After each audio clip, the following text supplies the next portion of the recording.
এই ক্রিমি টেক্সচারটাই কিন্তু দারুণ লাগে। এই যে দেখো, আজকে কোথাও বেরোনো হয়নি, এখন 9:30 মতো বেজে গেছে।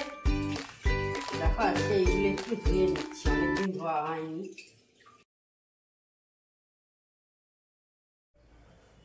Hello, good morning, welcome back to my channel. আশা করি তোমরা সব ভালো আছো, আমিও ভালো আছি। তো আজকে সোমবার, একটা ঝকঝকে দিন শুরু হয়ে গেছে। আজকে রোদ আছে, কুয়াশা অনেকটাই কম আছে এবং ঠান্ডাটাও কিন্তু বেশ খানিকটা কমে গেছে। আগের তুলনায় কিন্তু ঠান্ডাটা বেশ খানিকটা কমেছে। এবার জানি না, হয়তো একটু ভেতর দিকে আরও ঠান্ডাটা বেশি থাকতেই পারে, সেটা কিছু না। কিন্তু আমাদের এইখানে মোটামুটি ঠান্ডা কিন্তু অনেকটাই এখন আগের চেয়ে কমে গেছে। তো চলো, এবার আমি কফি খাবো তোমাদের সাথে কথা বলতে বলতে। ঠান্ডা তো বললাম তোমাদের অনেকটাই কমে গেছে। আর দেখো এখন 9:25 মতো হয়েছে। আমার মোটামুটি কাজ অনেকটাই হয়ে গেছে, মেয়ের চা করা হয়ে গেছে। চাটা একটু ঠান্ডা হয় তো সেই জন্য ঠান্ডা করতে দিয়েছি, ঠান্ডা হয়ে গেলে ওকে দিয়ে দেবো। আর আমাদের এখানে ঠান্ডা চলে গেলে এখন অনেক জায়গায়, আমাদের ইন্ডিয়াতেই যেমন পাহাড়ি অঞ্চলে দিল্লি ফিল্লির দিকে মনে হয় ঠান্ডা থাকবে, ইউপিতে, আমাদের ওয়েস্ট বেঙ্গলে ঠান্ডাটা একটু কমে গেছে।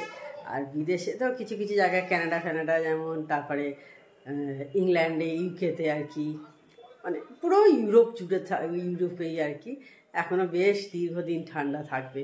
আমার মনে হয় ওখানে মার্চ অবধি তো চলবেই, বেশ ভালোই ঠান্ডা।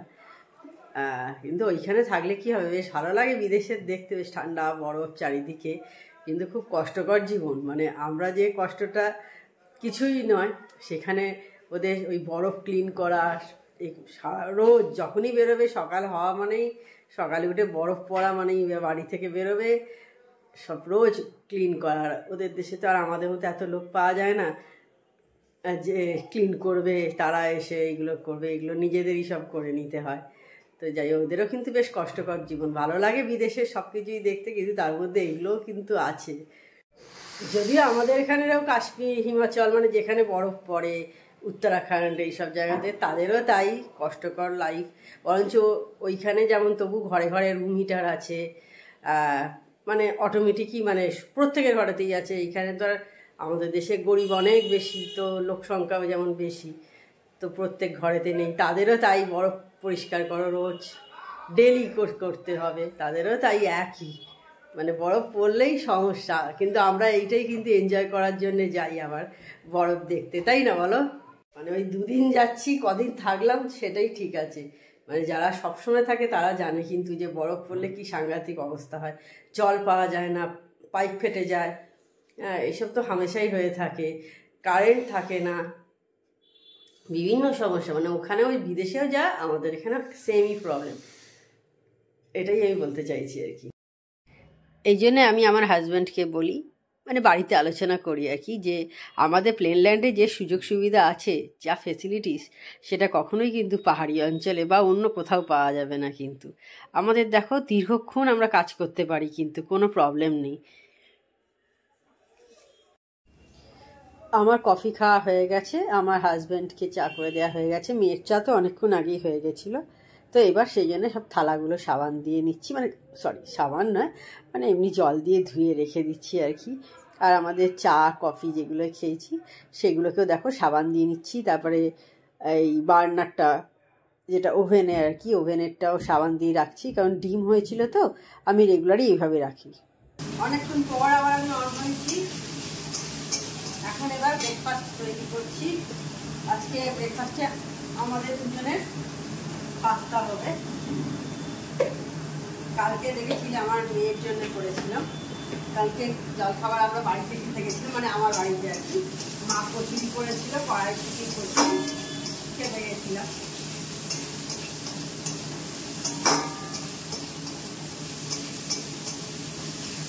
পাস্তাটা বয়েল অনেকক্ষণ বসিয়ে দিয়েছি, সবজিটাও ভাজা বসিয়ে দিয়েছি। আমি দেখেছি পাস্তা, চাউমিন, এগুলো রুটি তরকারি চেয়ে বলছে বেশি ইজি আমার মনে হয় করা।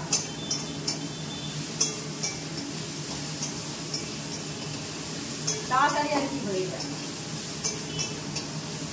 আর এখানে দেখো সব রেডি করে রেখে দিয়েছি হোয়াইট সসের জন্য। দেখো দুধ, ময়দা, গোলমরিচ, নুন, বাটার, সব একদম রেডি করে রেখে দিয়েছি।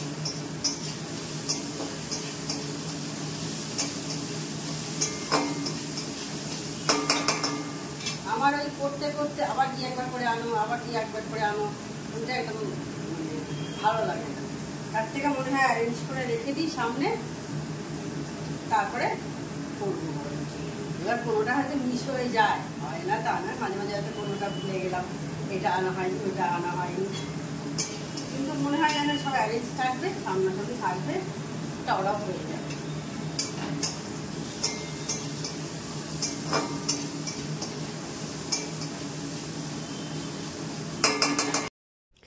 দেখো আমরা মেয়েরা কিন্তু সব করতে পারি। বিয়ের আগে আমাদের লাইফটা একরকম থাকে, তখন দেরি করে ঘুম থেকে উঠছি, কাউকে কিছু কৈফিয়ত দেওয়ার নেই। কিন্তু বিয়ে হয়ে যাওয়ার পর ঠিক টাইমে সমস্ত কিছু করা, নানা রকম দায়িত্ব আসে। তারপর তো বাচ্চা হয়ে গেলে তার সমস্ত দেখাশোনা করা, পড়তে বসানো, সমস্ত কিছু কেয়ার করা। সঙ্গে আবার অনেক মেয়ে কত চাকরিও করতে যায়, সকালবেলা ভোরবেলার দিকে বেরিয়ে যায়। সকালের দিকে ট্রেনে করে কোথাও গেলে কিন্তু দেখতে পাবে কত মেয়েরা কত ভোরবেলা কাজেতে বেরিয়ে যায়। তারা কিন্তু সংসারও সামলে নিয়ে যায়, কিন্তু এই নয় যে তারা শুধু চাকরি করছে সংসার বিসর্জন দিয়ে, চাকরিও করে আবার সমান তালে সংসারটাও করে।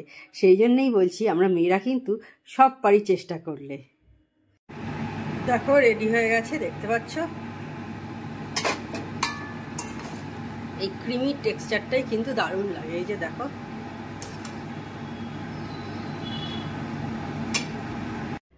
আমাদের ব্রেকফাস্ট করা হয়ে গেছে, আর এখন একটু গান দেখছি। আর এই গানটা কোন সিনেমার বলো তো, দেখি কার কার মনে আছে। আমার তো ঋত্বিক রোশনকে দারুণ লাগে, দারুণ লাগে, দারুণ লাগে। তো স্টান টান সারা হয়ে গেছে, বুঝতেই পারছো। এখন একটু রোদে বসে চুলটা শুকোচ্ছি, রোদ আসে যখন বারান্দায়, সেই জন্যে ভালো। এটা ভিটামিন ডিও লাগছে। জানি বেলার দিকে রোদটা অত মানে ভালো নয়, কিন্তু তবুও শীতকালে কিন্তু একটু রোদ ভালোই লাগে। তো সেই কারণে ভিটামিন ডি নিচ্ছি এখন বসে, চুলটাও শুকিয়ে যাবে, সব কাজই হয়ে যাচ্ছে। আর এই জাস্ট ভিডিওটা আমি আপলোড করতে দিলাম, তার আগে এডিট করা হয়ে গেছিলো। দেখতে পাচ্ছ ঘরের বিছানায় কীরকম রোদ্দুর আসে, দেখতে পাচ্ছ, দেখো। তো সেই জন্য দক্ষিণ দিকের ঘর তো আমাদের, তো সেই কারণে খুব রোদ্দুর আসে, এটাই একটা সুবিধে।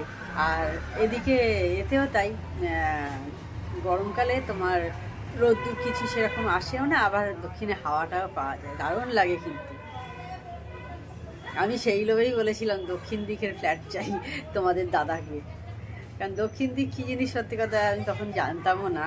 কারণ আমাদের বাড়ি মানে আমার বাপের বাড়িও এতে উত্তর দিকে, তো সেই কারণে মানে সবাইকে দেখতাম। আর আমার শ্বশুরবাড়িও তাই উত্তর দিকে, মানে বাপের বাড়ি শ্বশুরবাড়ি দুটো দিকই উত্তর দিক ছিল, সেই কারণে কোনোদিন বুঝতে পারিনি। তো এই ফ্ল্যাটে এসে বুঝতে পারি যে দক্ষিণ দিকটা কীরকম। লাঞ্চ করা হয়ে গেছে, এবার আমি আমাদের জামা কাপড়গুলো ফোল্ড করে নিচ্ছি। বেশি ছিল না আজকে, কিন্তু আজকে অল্পই কাচা হয়েছিল, সেই জন্য কয়েকটাই আছে, ফোল্ড করে নিচ্ছি। Good evening. সেই দুপুরের পর এখন 1:30 বাজে।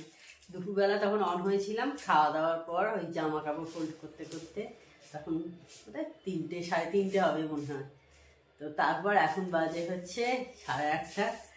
আজকে বিকেলের চা তাও শেয়ার করিনি। এখন এই যে মেয়ে স্মুদিটা পুরো খাইনি, হেলদি, দেখো কত হেলদি খাচ্ছি আমি, দেখেছো। কালকে পিৎজা খেয়েছি, কচুরি খেয়েছি, সেই জন্য দেখো মেয়ে খায়নি, ওইটা আমি খেয়ে নিচ্ছি। তবে ভালোই লাগে স্মুদি খেতে,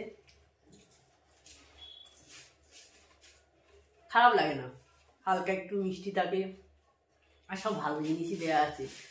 দুধ আছে, কলা, খেজুর, পিনাট বাটার, ওটস।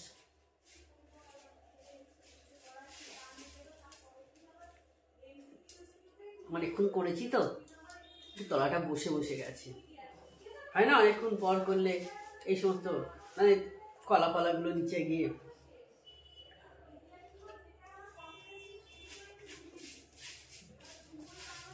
ভালো খাবার এটা।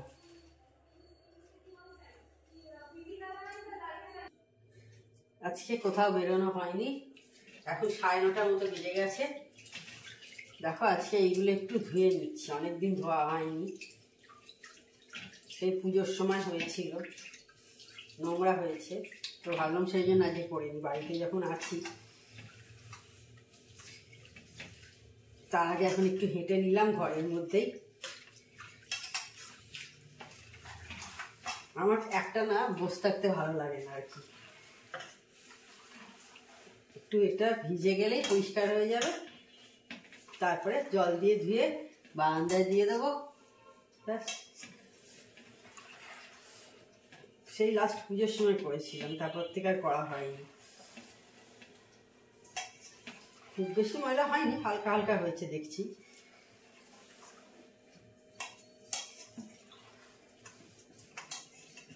এবার এখন একটু বসে টিভি দেখবো, এই কাজটা করে নিই।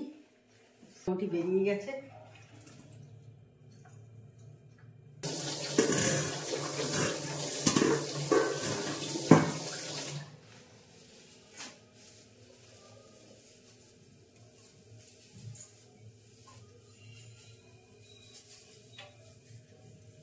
এই যে দেখো পরিষ্কার হয়ে গেছে। তো দেখলে তখন পরিষ্কার করলাম, পরিষ্কার করে ওইগুলো সাবান দিয়ে ধুয়ে বারান্দায় দিয়ে চলে এসেছি। কালকে সকালে যেখানে যেখানে থাকে সেখানে দিয়ে দেবো, হয়ে যাবে।